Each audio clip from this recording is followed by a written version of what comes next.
Hello, I'm Dr. Lipi Roy, and welcome to my show, Health, Humor, and Harmony. Today's show will be a special Super Bowl edition. Wrong sport, I know. Leading up to the big day on Sunday, February 12th. I'm specifically going to focus on sports betting, which is becoming very popular. In fact, data shows that this year's Super Bowl is set to break records in sports betting. So, is sports betting or sports gambling completely harmless? Or is gambling addiction a real concern? If so, how common is it and how is it treated? I'll answer all those questions and more. Let's get started.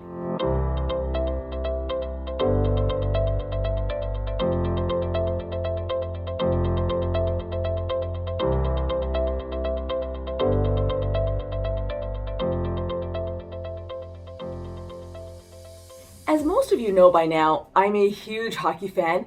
Go Leafs, go! The other day, while watching the NHL Network, I noticed within a 10-minute span, not one, not two, but three different sports betting companies, BET, MGM, FanDuel, and DraftKings, show their commercials. Growing up, I never saw this, but there's a reason for this explosion in sports betting ads. In 2018, a landmark decision by the U.S. Supreme Court allowed legal betting on sports games to be a state-by-state decision. Ever since, gambling on sports has become mainstream. Pro sports leagues from the NFL to the NHL, as well as state government, have been on the receiving end of big-time revenues. According to the website Gaming Today, New York State had the largest market in 2022, generating $140 million in revenue. New Jersey and Pennsylvania were second and third, bringing in $88 and $55 million respectively.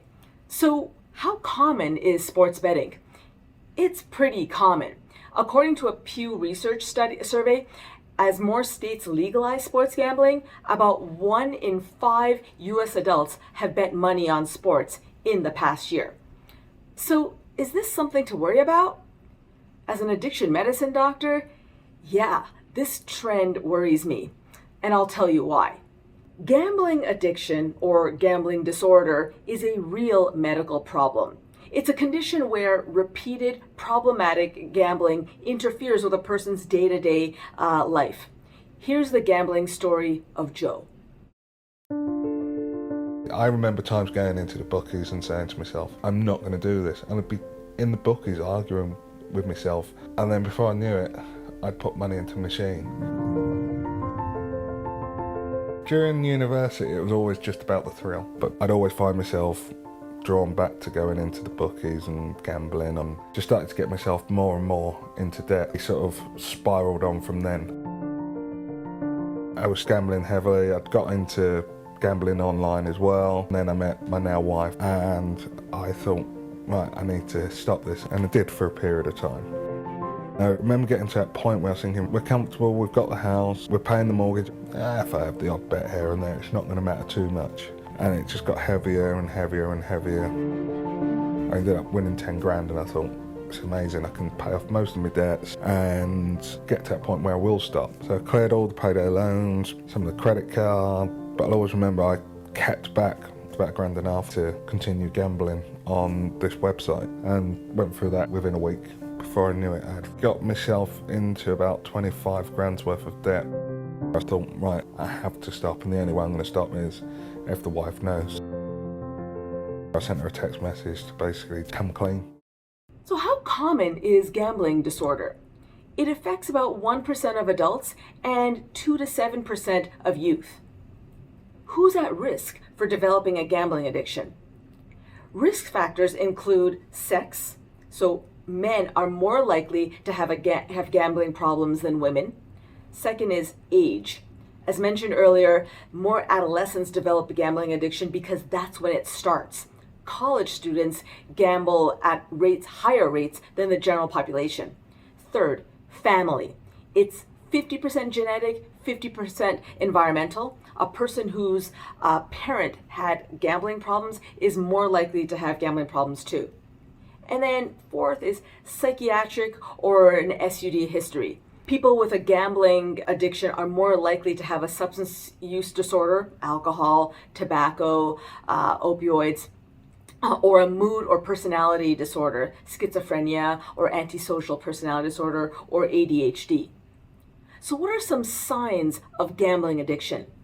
According to the American Psychiatric Association, a diagnosis of gambling disorder requires at least 4 of the following during the past year, including hiding or lying about gambling, jeopardizing relationships and job opportunities, borrowing money to gamble, and restlessness or irritability when not gambling. Please note that people with gambling problems are at higher risk of suicide. Be sure to take any thoughts or talk of self-harm seriously. For urgent help, call or text 988. So how is gambling addiction treated? There are 3 categories of treatment. 1, psychotherapy. Individual or group therapy, such as cognitive behavioral therapy or CBT, can help identify and modify harmful thinking and behavior and help overcome the problem. Motivational interviewing can help turn ambivalence about quitting into motivation to quit and can help patients combat urges to gamble. Second, medications. While there's no FDA-approved medication for gambling disorder, some meds have shown benefits, like naltrexone, which is an opioid receptor blocker, which can reduce cravings for gambling.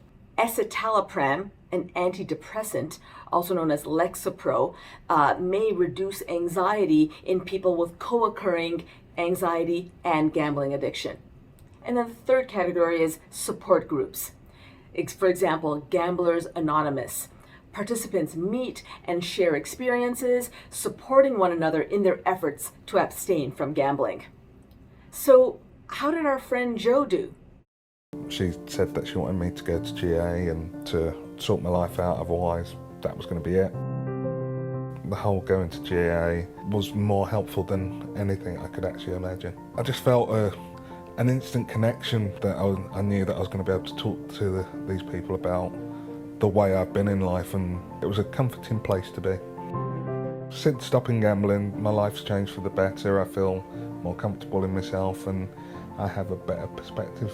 I think the Northern Gambling Clinic's going to be great for people to have a place that you can now go and talk openly about it. If you're the sort of person that gets that common urge to go and have a bet and you can't explain why, the best thing to do is to open up and go and talk to someone and help change your life around.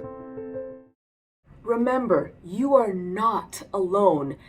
If you or someone you know is struggling with gambling, get help. Visit Gamblers Anonymous, the National Council on Problem Gambling, or GamAnon for families.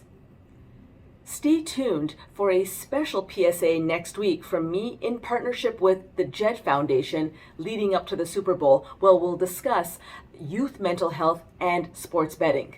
So how can you get involved? Learn from, donate to, or volunteer with trusted organizations like the American Society of Addiction Medicine, the American Psychiatric Association, the National Institute of Mental Health, or Yale Medicine, and there are many more. Well, that's all for today. Here's your joke of the day, Super Bowl theme. Why did the football quit playing in the Super Bowl? It was tired of getting kicked around. Be sure to subscribe to my YouTube channel, write comments below, and follow my Instagram at Health Humor Harmony Dr. Roy. Be well. I'll see you soon.